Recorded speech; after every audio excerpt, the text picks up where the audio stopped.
ஆடி மாதம் அப்படின்னா திரிசூலம் அப்படிங்கிறது எல்லாரும் பார்த்துருப்பீங்க. சிவபெருமானுடைய கரங்களில் இருக்கும், அம்பாளுடைய கரங்களில் இருக்கும் திரிசூலம்.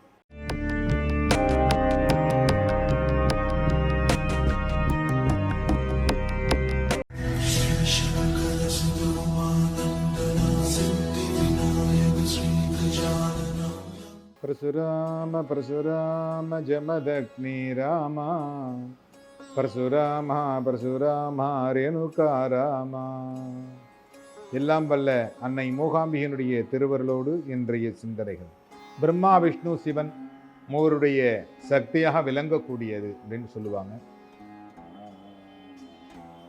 அம்பாளுடைய கையிலையும் பார்த்துருப்பீங்க, சிவபெருமானுடைய கையிலையும் உடுக்கையோடு இந்த சூலாயுதம் திரிசூலம் இருந்து கொண்டிருக்கிறது. அஸ்தரதேவர் அப்படிங்கிறதுக்கும் ஆயுதங்களில் மகா ஆயுதம் சூலாயுதம், உயர்வான ஒரு ஆயுதம் சூலாயுதம் அப்படின்னு சொல்லியிருக்கிறாங்க. மற்ற கடவுள்கிட்ட எல்லாம் பார்த்தீங்கன்னா இந்த ஆயுதங்கள்லாம் கிடையாது. மற்ற வழிபாடுகளில், இந்து வழிபாட்டில், அதுவும் குறிப்பாக தமிழ்நாட்டில் இருக்கக்கூடிய தென் தமிழகம், இந்த தென்னிந்தியாவில் இருக்கக்கூடிய கடவுள்களில் கரங்களில் கண்டிப்பாக இந்த சூலாயுதத்தை பார்க்கலாம். இந்த சூலாயுதத்திற்கு அப்படின்னு சொல்லி தனியாக வழிபாடெல்லாம் இருக்குது. அஸ்தர தேவர் அப்படின்னு கூட சொல்லுவாங்க. இந்த சூலாயுதத்தை வைத்துத்தான் 8 திக்குக்கும் பலி போட வேண்டும். பிரம்மோற்சவத்தில் இந்த சூலாயுதத்திற்குத்தான் முதல் மரியாதை. இந்த சூலாயுதம் தான் தீர்த்தவாரிகளில் மிக முக்கியமாக பயன்படுத்தப்படுகிறது. இதுக்கெல்லாம் இந்த சூலாயுதத்துக்குன்னு தனியாக ஒரு மரியாதை இருக்கு, இதற்குன்னு தனியாக விரதம் இருக்கிறது. இந்த ஆடி மாதத்தில் இந்த சூலாயுதத்தை வைத்து பூஜை செய்து அதற்கென்று விரதம் இருந்து, இப்போ பார்த்தீங்கன்னா நாக்கில் வேல் குத்துறது, சூலம் குத்துறது, இதெல்லாம் ரொம்ப சர்வ சாதாரணமாக செய்து கொண்டிருக்கிறார்கள்.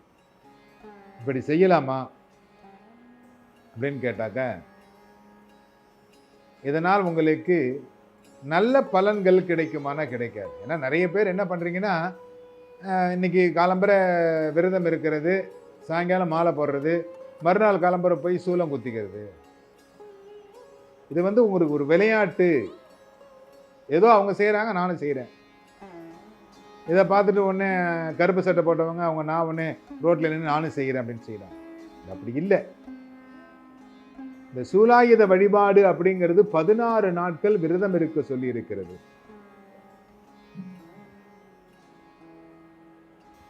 ஒருவேளை உணவு எடுத்துக்கொண்டு 16 நாட்கள் விரதம் இருந்து இந்த சூலத்தை தெய்வமாக, இந்த சூலமே நமக்கு ஒரு பெரிய அரணாக இருக்க வேண்டும் என்று இறைவனை பிரார்த்தனை செய்து அந்த சூலத்தை நம் உடம்பில் வாங்கி தாங்கிக் கொள்ள வேண்டும்.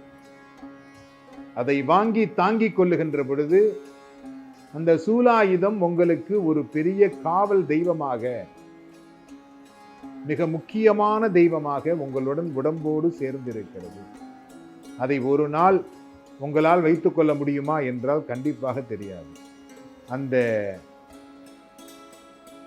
அக்னிகுண்டத்தில் இறங்கும் போது வரையிலாவது நீங்கள் அதை வைத்துக் கொள்ள வேண்டும். அந்த பயபக்தியோடு அதை வைத்துக்கிட்டு இருந்துட்டு திரும்ப வீட்டுக்கு போய் அதை எடுத்து அதை பத்திரமா பூஜை பண்ணணும். அப்படி நீங்க பூஜை பண்ணீங்க அப்படின்னா உங்களுடைய வாழ்நாளில் எதிரிகள் இல்லாமல் சந்தோஷமாக வாழலாம். ஏன்னா இந்த சூலாயுதம், வேலாயுதம் இதெல்லாம் ஒரு அஸ்திரத்தினுடைய வழிபாடு. இதுக்கு நிறைய பூஜைகள்லாம் இருக்கு, நிறைய முறைகள்லாம் இருக்கு. இந்த முறைகள் எல்லாம் நீங்க பின்பற்ற வேண்டும். ஏன்னா எப்படி நம்ம இன்னைக்கு ஒரு கல்வி கற்க வேண்டும் என்றால் அந்த கல்விக்கு இன்னைக்கு எல்கேஜி பிறக்கிற குழந்தையிலேருந்து கல்வி கற்றுக்க ஆரம்பிக்கிறாங்க. அப்போ தான் நீங்கள் 10th எழுதலாம். டைரெக்டாக போய் 10th எழுதலாம் அப்படின்னா ஏதாவது ஒரு இடத்துல படித்ததுக்கான சர்டிஃபிகேட் இருக்கணும். அது மாதிரி இந்த சூலாயுதம் அப்படிங்கிறத பற்றி நல்லா தெரிஞ்சுக்கிட்டு அதுக்கப்புறம் நீங்கள் போங்க. அந்த சூலாயுதத்தை நம் உடம்பில் வாங்க வேண்டும் என்றால் இந்த உடம்பு எப்படிப்பட்டதாக இருக்க வேண்டும், எவ்வளவு தூய்மையானதாக இருக்க வேண்டும். அது என்ன, நீங்க சாதாரண கம்பின்னு நினைச்சுக்கிறீங்க. அப்படி கம்பின்னு நினைச்சுக்கிட்டு தான் நாக்கில் குத்திக்கிறீங்க. சர்க்குன்னு எடுத்து குத்துறாங்க. இப்படி இது கம்பி கிடையாது. சூலாயுதம் அப்படிங்கிறது கம்பி கிடையாது. வேலாயுதம்ங்கிறது கம்பி கிடையாது. அஸ்திர தேவர். இப்போ ஒரு நாளைக்கு 4 பாதாம் சாப்பிட்டீங்கன்னா உங்களுக்கு உடம்புக்கு செரிக்கும். 25 பாதாம் சாப்பிட்டீங்கன்னா 4 பாதாமுடைய பாதாம் செத்து தான் உங்கள் உடம்புல சேரும். மற்றதெல்லாம் கழிவுல தான் போயிடும். அது மாதிரி நீங்கள் அதனுடைய அர்த்தத்தை தெரிந்து கொண்டு முறையாக விரதம் இருந்து அந்த சூலத்தை உங்கள் உடம்பிலே வாங்கினீர்களானால் உங்களுக்கு பலன் கண்டிப்பாக உண்டு. சூலாயுதத்தையும் வேலாயுதத்தையும் மதித்து அதனுடைய தன்மை அறிந்து அதை போற்றி வணங்கி அதை உங்கள் உடம்பிலே வாங்கி வெற்றி பெறுங்கள். எல்லோரும் என்புற்றிருக்க சுவாமிநாத சுவாமியை பிரார்த்தனை செய்கிறேன்.